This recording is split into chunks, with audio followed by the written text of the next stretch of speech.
Welcome back. For the next 2 weeks, we're going to talk about some very common benign conditions in the perianal region. I originally hoped to do all of this in 1 week, but it's really too much, so we'll split it up into 2 sessions. Whenever we start talking about a new anatomic area, I always think it's a reasonable approach to start with the basic anatomy and physiology. Here's a Netter diagram which shows the anatomy of the area quite nicely. A couple of landmarks for us to take note of. The anal verge is important because this is where all the measurements are taken from. The anal verge is where the perianal skin meets up with the anoderm. The perianal skin is normal stratified squamous epithelium. It's keratinized and it contains sweat glands and hair follicles. The anoderm is a modified squamous epithelium. It doesn't have the sweat glands or hair follicles, nor is it keratinized. It is, however, exquisitely sensitive to pain and touch. The dentate line runs right across here at the ends of these sinuses. It's where the epithelium starts to switch to the columnar epithelium of the rectum. This isn't a sharp transition. It usually happens over a centimeter or so. Some additional points. We see the superior hemorrhoidal cushion here and the inferior hemorrhoidal cushion here. We'll have more to say about those later. In addition, surgeons and anatomists have a difference of opinion as to what is the anal canal. For the anatomist, it's from the anal verge to the dentate line, a distance of roughly 3 to 4 centimeters. Surgeons will usually extend this up to the anorectal ring. This is the area where the puborectalis muscle inserts to become the external sphincter. This is a palpable little bump that can be felt circumferentially and usually extends the anal canal another centimeter from the anal verge. There are 2 anal sphincters to discuss. The internal sphincter is simply a continuation of the longitudinal muscle of the rectum. It provides about 80% of the anal resting pressure. The external sphincter is a continuation of the puborectalis muscle, which in turn is part of the levator ani complex. This external sphincter is usually divided in textbooks into 3 parts, depending on its location: subcutaneous, superficial, and deep. The external sphincter provides about 20% of the resting anal pressure, and since it's a voluntary muscle, about 100% of the generated squeeze pressure. In addition, the external sphincter has some reflexive actions as well. For instance, increased intra-abdominal pressure or position changes will lead to a reflex contraction of the external sphincter to maintain continence. The anus has multiple glands. The body of the glands resides in the intersphincteric plane. The ducts of the gland then pierce the internal sphincter, and they terminate in the sinuses here, which are the distal ends of the anal columns.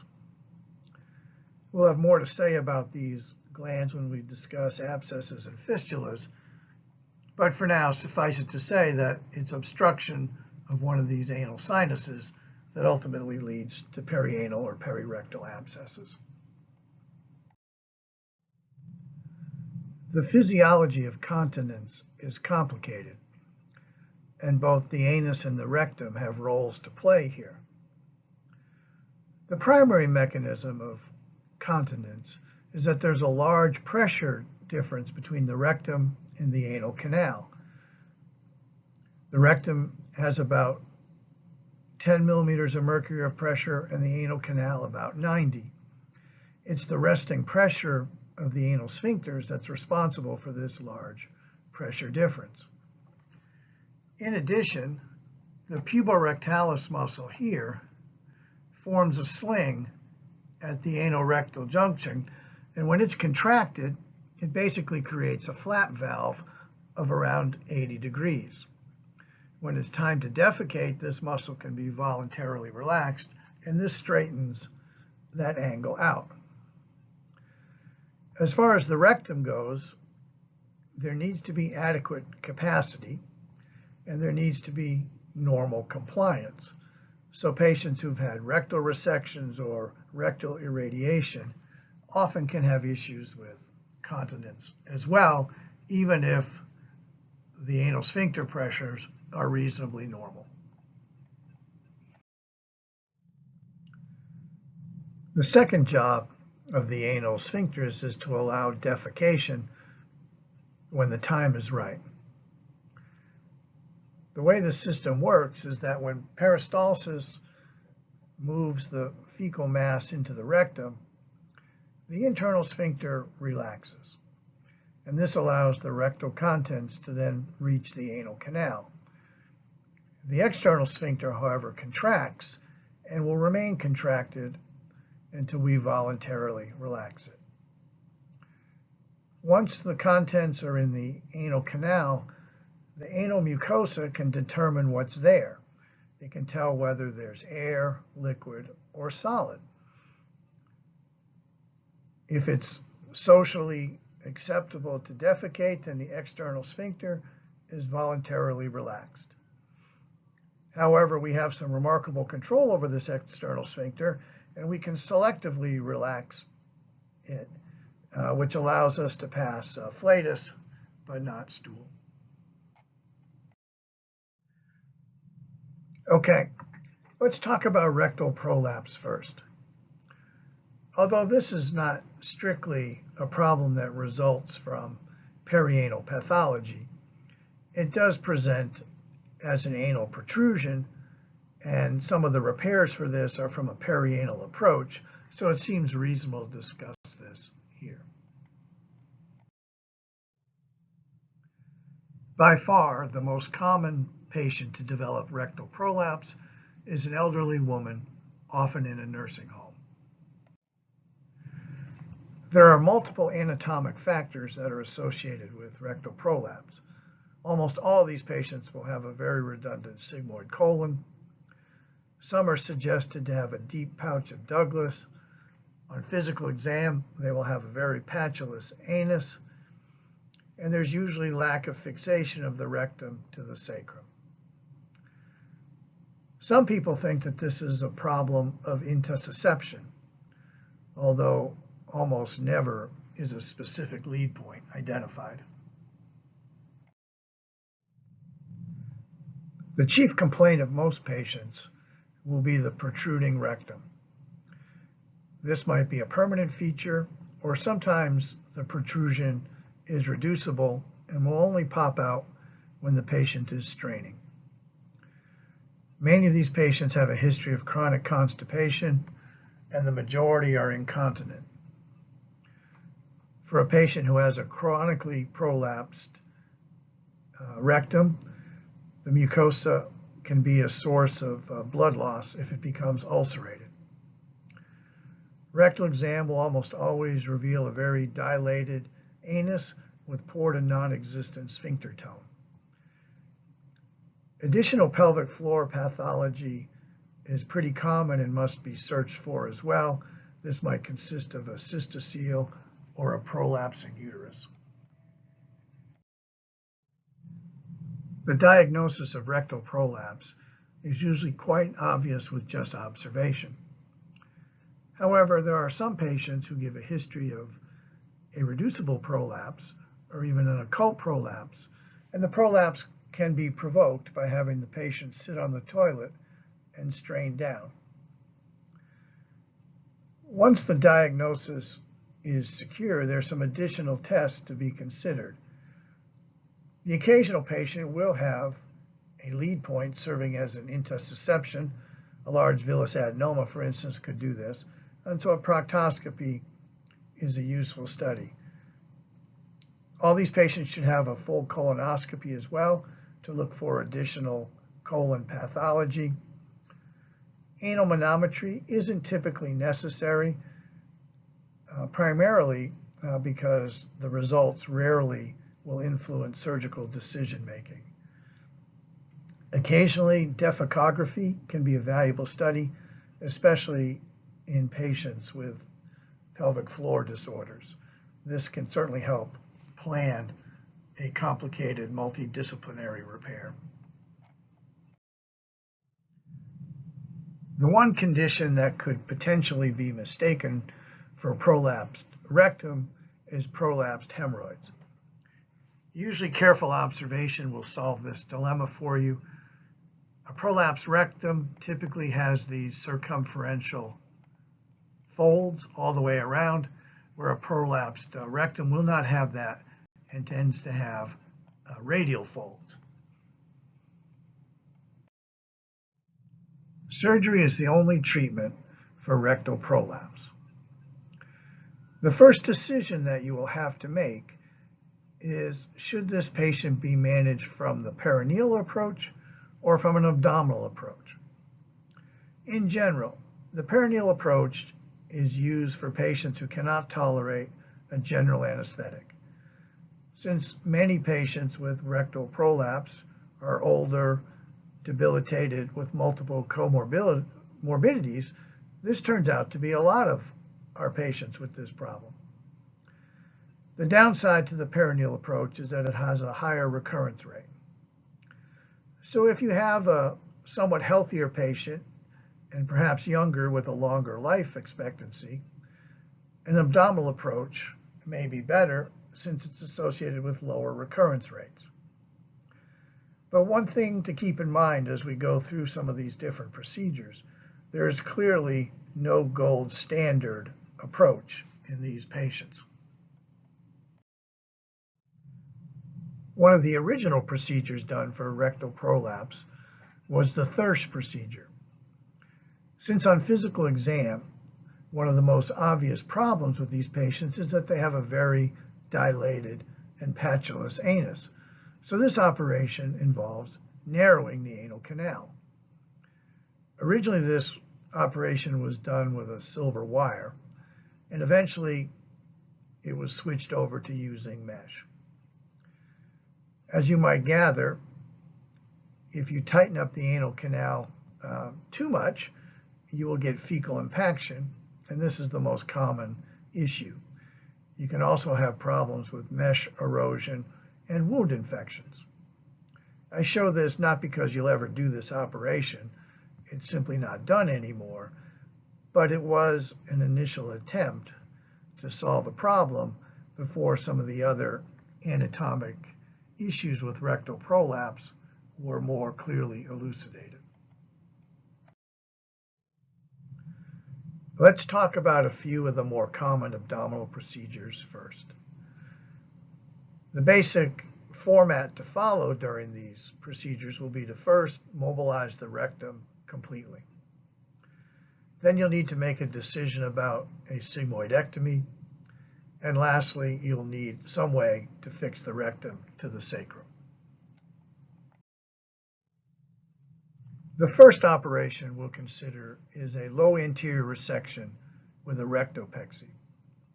First of all, a rectosigmoid resection should only be used in patients who are constipated. Removing all that redundant colon definitely improves constipation, but if you don't have constipation, then the resection just adds risk with no real benefit. By fully mobilizing the rectum, this will help fix the rectum into the sacrum. Many surgeons suggest that you should suture the rectum to the presacral fascia to help adhere it. This has always been a bit controversial, but most of the people that I looked at on this issue suggest that it should be done. In fact, the general algorithm for this disease is that the resection improves constipation and the fixation fixes the prolapse.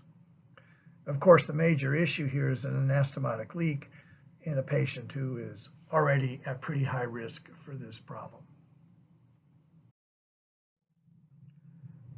If our patient does not have a problem with constipation, then they don't benefit from a sigmoid resection.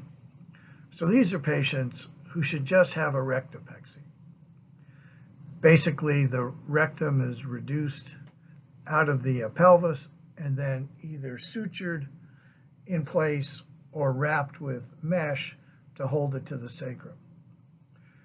This, of course, avoids all the complications of a rectal anastomosis, but it does bring into play an additional set of complications. This approach can be plagued by presacral vein bleeding, occasionally mesh erosion, or if the mesh slips in any way, obstruction. The original mesh operation was something called the Ripstein Repair. This involved a 360-degree placement of mesh. The problem with this was obstruction, and so it's subsequently been modified over the years, and there's now a variety of different partial wraps. The mesh can be placed posteriorly, anteriorly, and multiple different ways than what I've shown here. All these ways will have their own individual champions, but as I said at the beginning of this, there is simply no gold standard approach. The perineal procedures that we will discuss are generally reserved for high-risk patients who will not tolerate a laparotomy. Recurrence rates for these procedures are higher, perhaps because we don't fix the rectum to the sacrum while doing these procedures. The Altemeyer procedure is the most common perineal procedure performed in the United States. This picture from up to date shows the operation pretty well.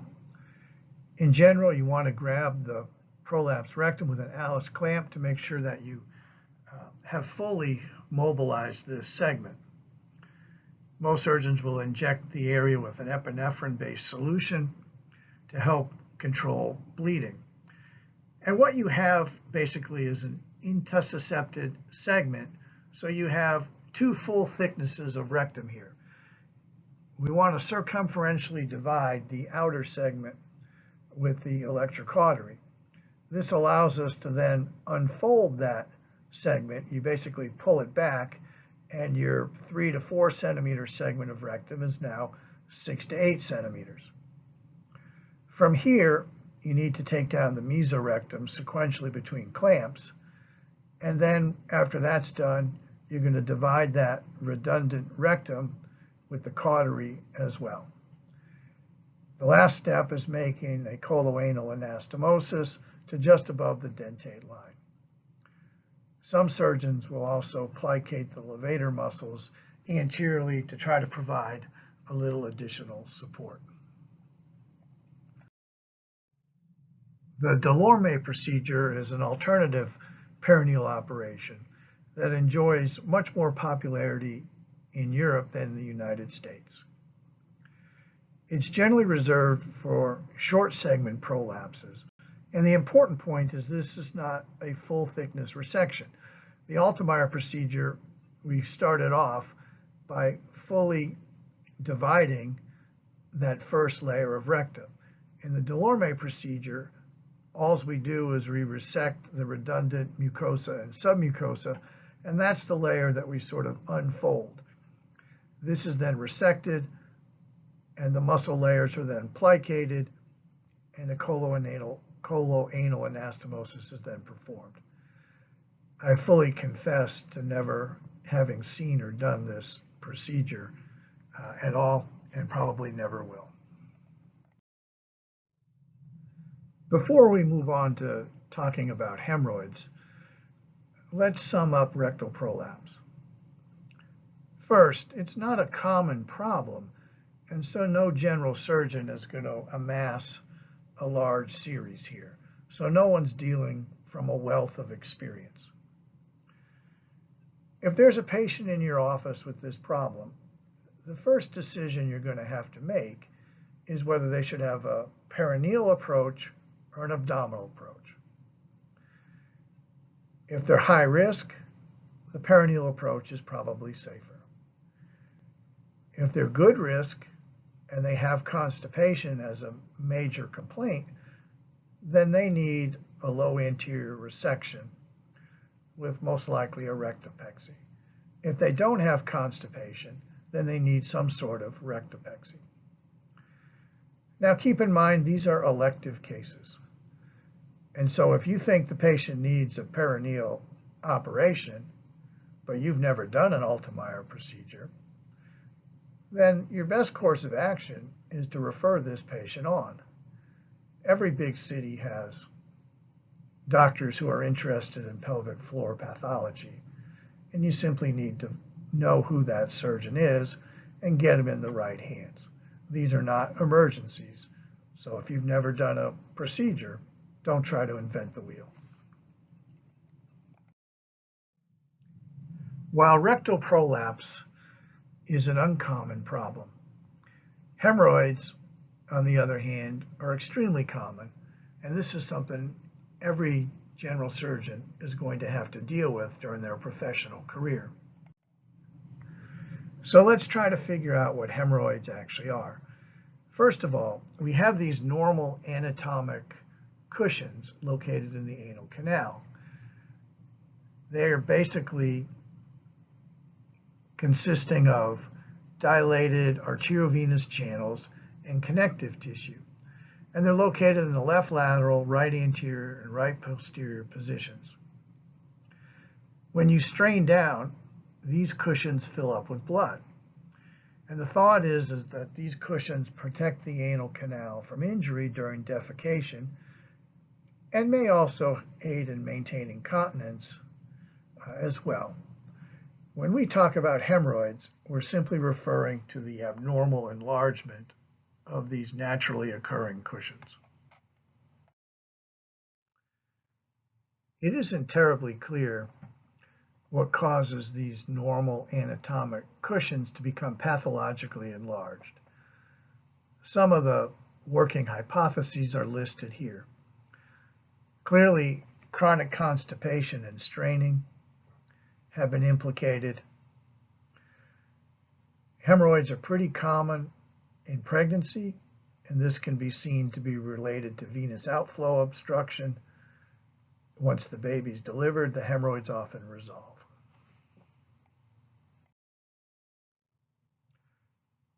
Internal hemorrhoids originate from the superior hemorrhoidal plexus, and external hemorrhoids originate from the inferior hemorrhoidal plexus.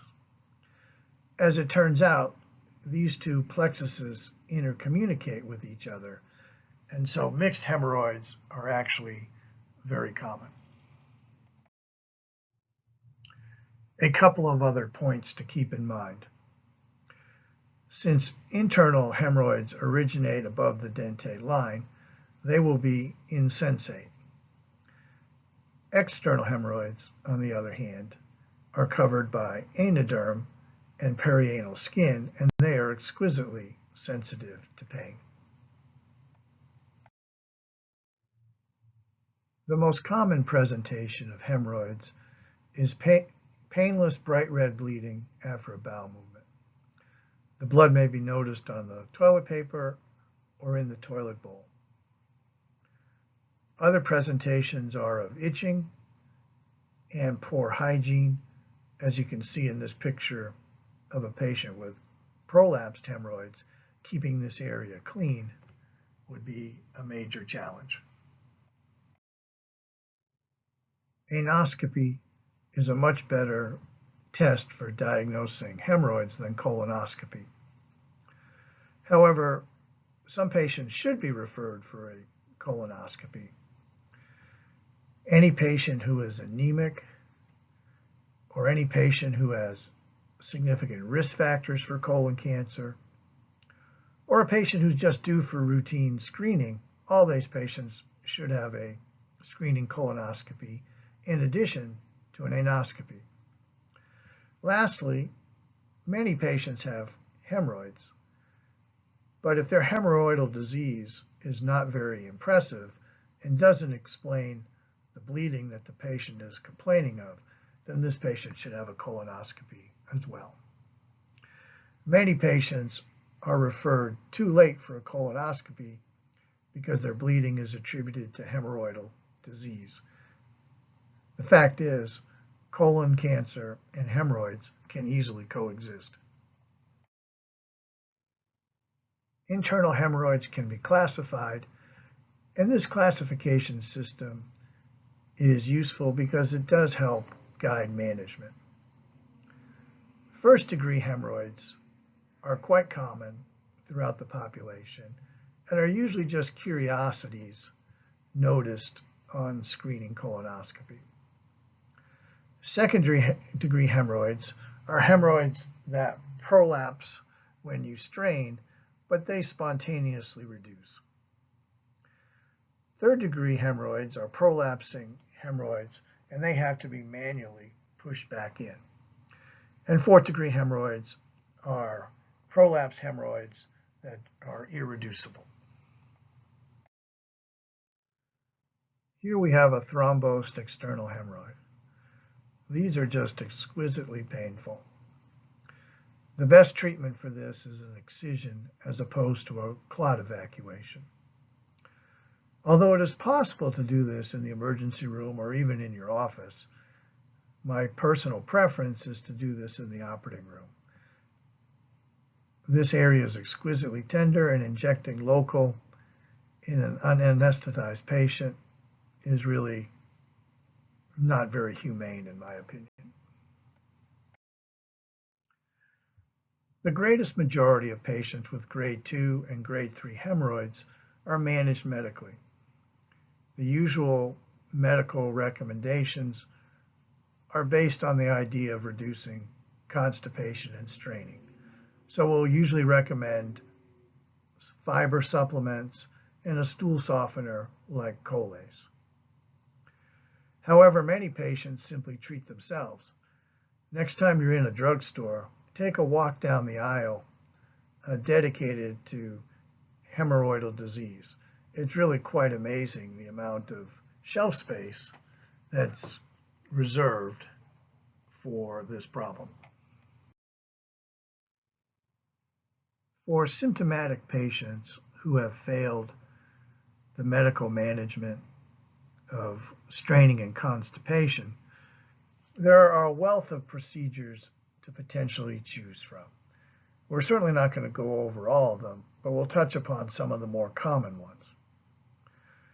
Elastic band ligation is a nifty procedure that can be done in the office.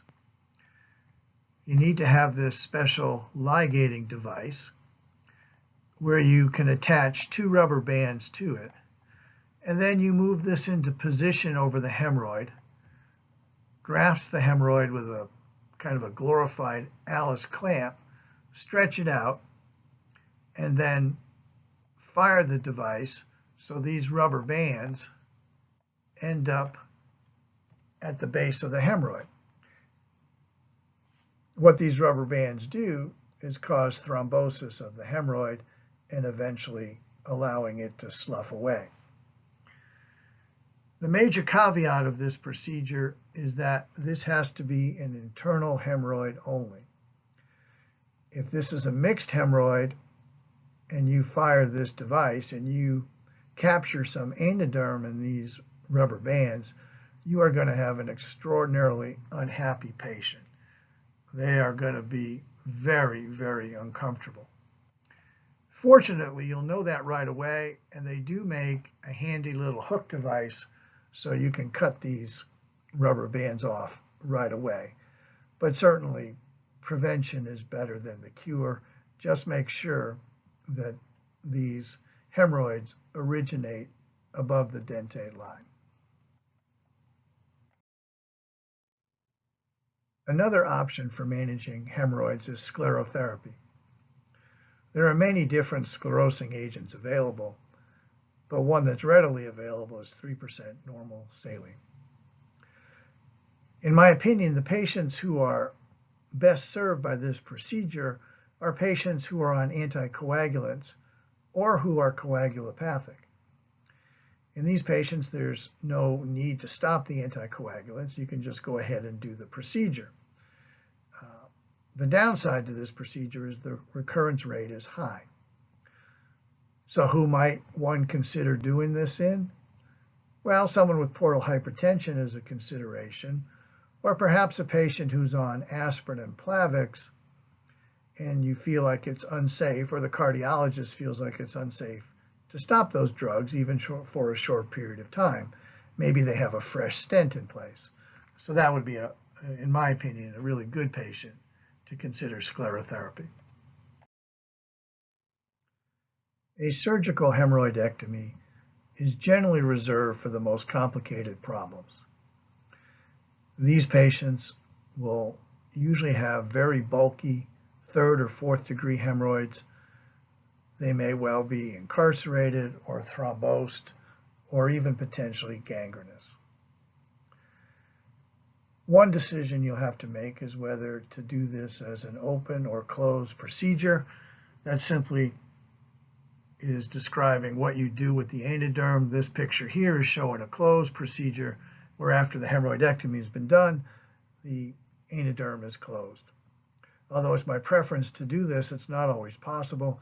If you resect a bulky hemorrhoid, the anoderm incision might well be pretty wide, and closing it may not be possible, or it may be under a lot of tension, and it will likely open up post-op. So there's really nothing wrong with leaving it open. This will heal. Another decision you have to make is how to position the patient in the operating room. Different surgeons have their own preferences. The basic choices are between the lithotomy position with the patient in stirrups or in the prone jackknife position. My personal preference is to do this in the prone jackknife position. I find this much easier for two surgeons to work together in this position. In the lithotomy position, the assistant surgeon is usually somewhat out of the field and is really relegated to holding a retractor and maybe the suction. But that being said, not every patient can be placed safely prone. This will have to be discussed with your anesthesia colleagues. A couple of technical points. You need to place a transfixion suture at the very superior aspect of your excision. This will ligate the inflow to the hemorrhoid. You are not going to want to just bovie the hemorrhoid off at this point. You'll get way too much bleeding. So the pedicle has to be suture ligated. My own preference is to start once I've done that, to dissect starting out laterally. I'll grab the hemorrhoid, pull it down, and then start the dissection on the perianal skin. I find it much easier to find the correct plane by doing this. The dissection has to stay superficial to the internal sphincter muscle. No patient should ever be incontinent after a hemorrhoidectomy. If that happens, you just got in the wrong plane. The last point is that if you're doing multiple bulky hemorrhoids, you need to leave skin and mucosal bridges. You can't completely denude the anoderm or the perianal skin. This will cause a distressing stenosis that will require some kind of anoplasty down the road. The major complication post-op in the short term is urinary retention. Since most hemorrhoidectomies are done as outpatient procedures, I would suggest that you keep the patient around until they successfully void. Otherwise, you risk that 9 or 10 o'clock phone call from a patient who says they haven't peed since 8 in the morning. That patient's going to have to come back to the emergency room for a straight cath. One of the most difficult complications to deal with after an open hemorrhoidectomy is pain. These patients generally are miserable, and I make sure to tell patients this pre-op. They'll typically require, at least for several days, some kind of narcotic pain control. But these patients are often pretty darn miserable for a week or so. The newest hemorrhoidal procedure is the stapled hemorrhoidectomy. Basically, we have a device that closely resembles an EEA stapler. There's a couple of technical points to be aware of when doing this. You have to secure the anvil in place, which means you have to place a purse string suture. This suture has to be placed in insensate mucosa. In other words, it has to be above the dentate line. And also in women, the back wall of the vagina sits right on top of the anterior wall of the rectum. If your purse string suture is too deep and you incorporate the back wall of the vagina, you for sure are going to have an unhappy patient post-op. This procedure only works for internal hemorrhoids. You can't use it for mixed hemorrhoids or external hemorrhoids. The most common short-term complaint seems to be tenesmus, but this generally resolves pretty quickly. Pain control seems to be much better in these patients. They don't have the incisions in the perianal skin or the anoderm, so post-op pain control appears to be much better. However, recurrence rates with this procedure also seem to be higher. One especially difficult problem to take care of is a patient who presents with strangulated and necrotic hemorrhoids, as seen in this picture. It can really be difficult to sort out any anatomy and know what is what. One thing that can greatly facilitate your exposure and visibility is mixing up a solution of dilute epinephrine with some hyaluronidase. This will reduce edema greatly. It may even allow you to reduce this back inside so you can see what kind of anatomy you actually have. It can be quite easy to get overly aggressive here and remove too much anoderm. The result will be potentially a stricture. Hemorrhoids that develop during pregnancy can be another very challenging problem. Prolapsing hemorrhoids that are not thrombosed will usually be managed conservatively with fiber and stool softeners and warm sitz baths. Generally, these will resolve spontaneously after delivery. However, if the pregnant woman presents with thrombosed or gangrenous hemorrhoids, then that's going to need an operation. The big challenge is going to be positioning this patient so you can do the procedure that's required. Clearly, this patient can't be placed prone. Placing the patient supine in the lithotomy position can also cause challenges, since vena cava blood flow can often be obstructed in this position. It is possible to operate in the left lateral position, but exposure can be extremely difficult this way. Another really difficult problem is a patient with hemorrhoids and portal hypertension.